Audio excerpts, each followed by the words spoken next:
Magandang umaga po sa ating lahat. Narito na ang latest sa binabantayan natin na si Bagyong Aghon as of 5 a.m. ngayong araw ng Tuesday. So based po sa ating latest na bulletin, itong si Bagyong Aghon as of 4 a.m. ay huling namataan sa layong 315 kilometers silangan lang Tuguegarao City, Cagayan. At nasa typhoon category pa rin po ito na nagtataglay ng lakas ng hangin na umaabot ng 140 kilometers per hour malapit sa gitna at pagbugso na umaabot na 170 kilometers per hour.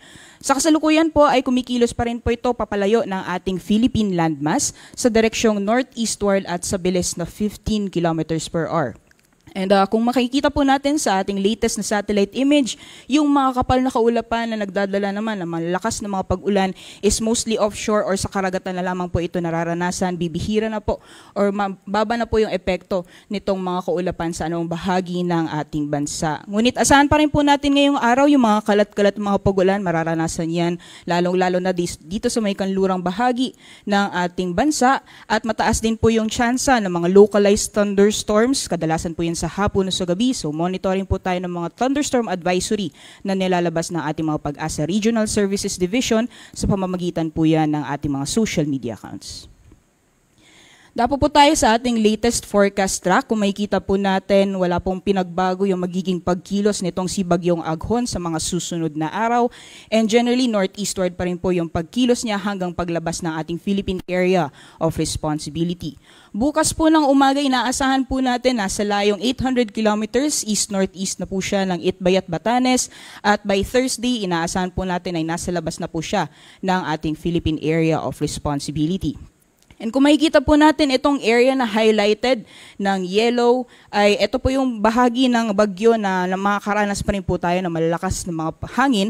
And kung makikita po natin, wala na pong area or wala na pong anong bahagi ng kapuluan ang nakapaloob dito sa area na highlighted ng yellow. So wala na po tayo nakataas na tropical cyclone wind signal sa anumang bahagi ng ating bansa. Ulitin po natin, wala na pong signal or wala na pong nakataas na tropical cyclone wind signal sa anumang bahagi ng ating kapuluan.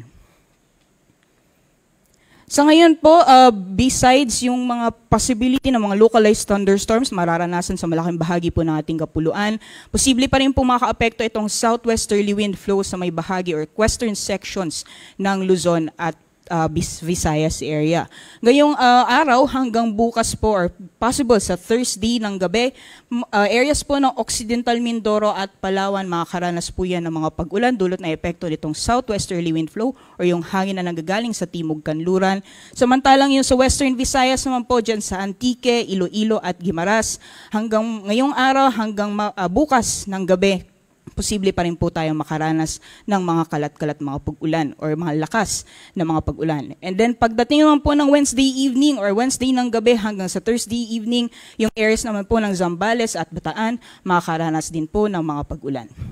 Kaya sa mga areas po na nabanggit po natin kanina, mataas po yung possibility or mga posibilidad ng mga pagbaha o pagguho ng lupa dulong ng mga malawakang pag-ulan. Kaya iba yung pag-iingat po sa ating mga kabayan sa mga nabanggit na lugar. Sa kalagayan naman po ng ating karagatan, wala na po tayong gale warning as of 5 a.m. issuance po. Wala na pong gale warning nakataas sa namang baybayin ng ating bansa. Although kung makikita po natin dito sa may eastern seaboards ng northern at central Luzon, pati na rin sa may hilagang baybayin ng southern Luzon, nasa moderate to rough seas or katamtaman pa rin po hanggang sa maalon na karagatan ang mararanasan. Kaya iba yung pag-iingat po sa mga plano pumalaot. As much as possible po, wag po muna tayong pumalaot dahil delikado pa rin sa ngayon.